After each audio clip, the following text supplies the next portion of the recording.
de 4 a 7 de la tarda, Extra Radi.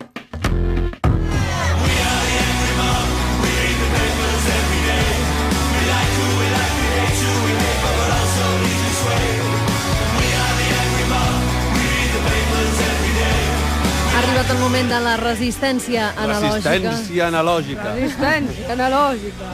Què Ja? és aquest descontrol?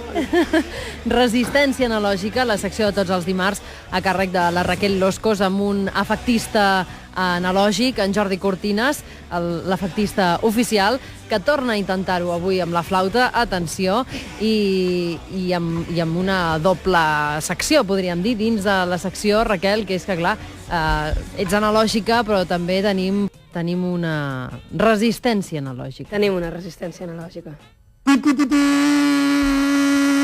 Resistència analògica! Què és això que sento? No serà... La moto que avança ràpidament per l'esquerra. No, no és la moto que avança ràpidament per l'esquerra. És una joguina que fa soroll i no avança ni per l'esquerra ni per la dreta perquè està fixa a sobre d'un suport de color gris. Però no passa res perquè forma part de l'exquisida selecció sonora que hem preparat avui per a la nostra secció composta per el tut, una pistola estranya, la moto que dèiem abans, la vaca que ha de sortir sempre i la flauta peruana, avui en el seu paper especial de ben huracanat.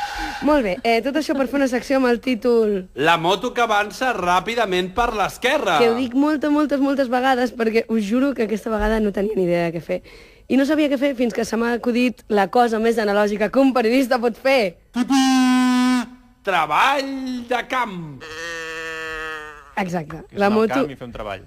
No, perdó. Ho dius per la vaca, no? Sí, sí. No, és despistat, baixar ara. al camp. El camp és el camp d'estudi, perquè com la moto avançava ràpidament per davant de la com, jo he pensat que podíem trobar-la si baixàvem. Llavors és quan t'he trobat molt tapada que em dius, vaig a fer un estudi de camp. És correcte. Amb la llibreteta i el boli, aquí veieu...